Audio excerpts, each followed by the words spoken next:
I just booted up his old server. I clicked this one, and look here.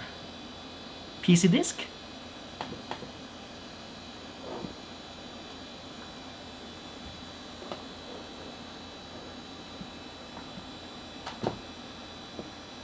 Yes! Is this cool or what? For me, this is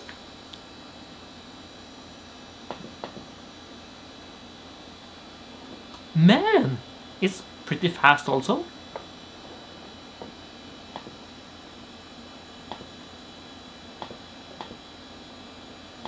Nice! Yeah, so I was really happy for finally having a hard drive on my Amiga. However, I did get a bit disappointed also, because it's not like having a real hard drive on your Amiga at all. It's still great though, but let's quickly talk about my setup.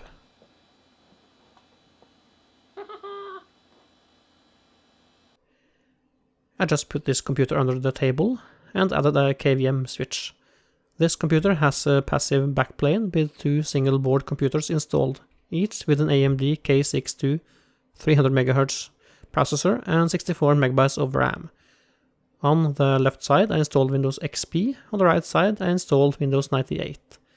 The modem emulator is not stable on Windows 98, so I had to use something else, like XP. The PC2AM software that gives my Amiga a network drive won't work under any NT-like operating systems, so I used Windows 98. I installed a network card with 4 ports on Windows XP, so internet goes into XP and is shared to another cable that goes to Windows 98. I can't get access to the Windows 98 machine from my main computer, but I can access Windows XP, so I share the partition on the XP machine, and on the Windows 98 machine I mapped that partition as a network drive. Then this is visible on my Amiga.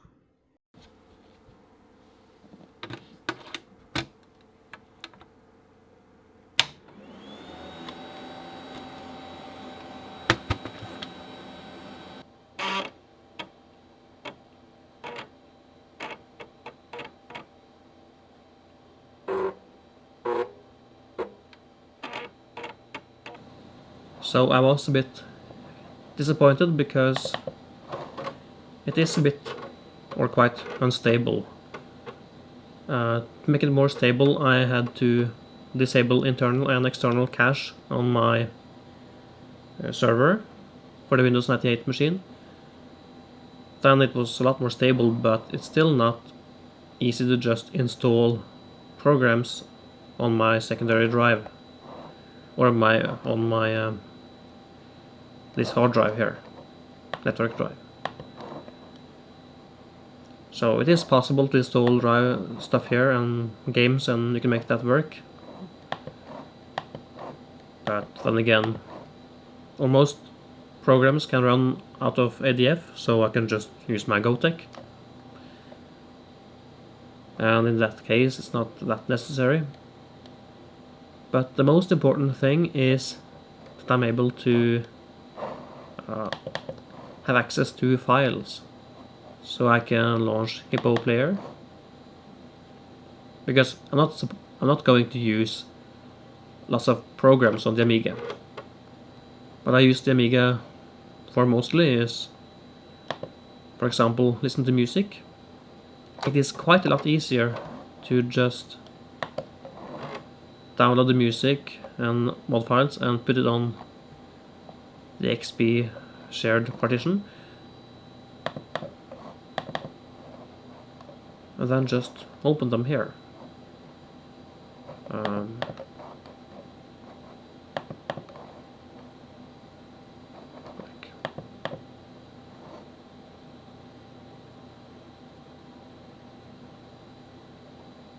But now it's not working again. So it is not stable. I expect I will be able to make it work if I just restart. But maybe by disabling the external and internal cache on the server, it's a bit too slow now. I'm not sure. And now it works. So the people upstairs are still asleep, so I'm not going to play the music so loud, but I think this is really great, because installing or making a new ADF file on my PC and drag the mod files into that one, you don't have room for many mod files. Then you have to restart the Amiga and boot up with the GoTech to add a new ADF to the, well, this GoTech software, you know. Then you can restart Amiga once again, and then you have access to the mod files on the USB. That's not efficient. So this is really great that I can just have access to lots of mod files. I was hoping that I could now go into the internet also at the same time, but if I'm using the internet that goes through the serial port at the same time as I'm loading in mod music on the parallel port, then the computer will again freeze. So yeah, it's playing, it works fine. So I think this is the most important thing, to have access to all of the mod files here. And also, instead of downloading to an ADF file, I can download music from the internet to the parallel drive.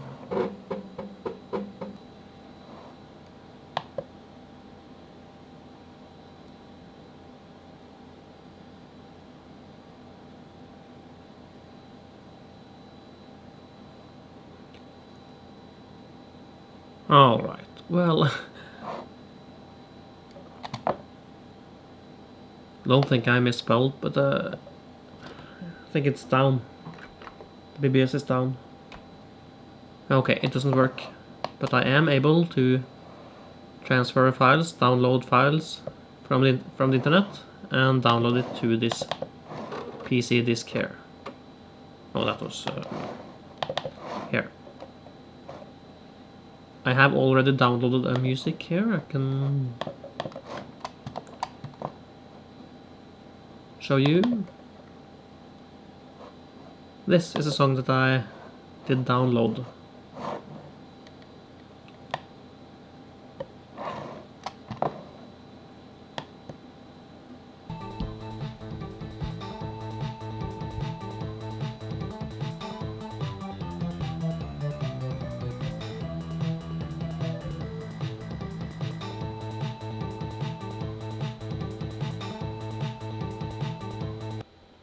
So now this Amiga is almost completely expanded in every way that would be possible back in the day. Almost. I'm using a GoTech and a boost selector, but that's the only modern thing right now.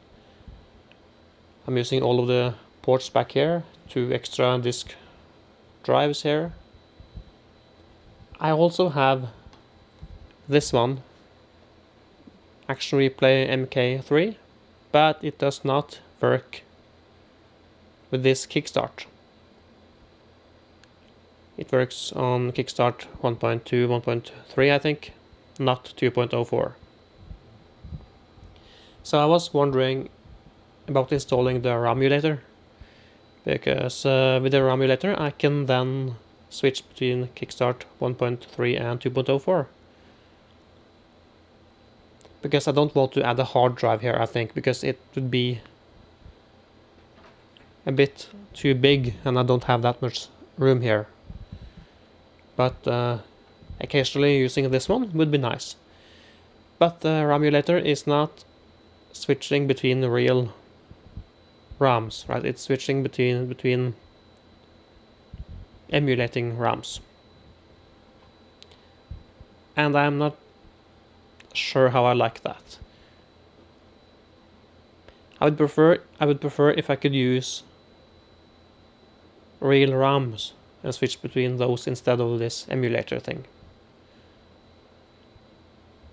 At least for this machine. I think it's a cool thing to have, of course. I would love to have more modern solutions to at least different Amigas, but for this one I want to try to make it, you know, as classic as possible, but still expanded. So yeah, that's it. I hope I don't sound depressed. I'm not depressed. I'm just relaxed. And yeah, I'm very glad that this is now working. And I'm also excited about the next project, which is getting the Commodore 64 on the internet. But first, I want to get the 486 on the internet. The Commodore 64 is going to use a very old modem. I hope I will be able to make that work. And also, the 486 is going to use, I think, a regular 56k modem or something like that. Because I've got a new card I'm going to install in the server, and it's a phone line emulator. So I am a bit excited about that. So yeah, I hope you did enjoy, and I hope to see you next time.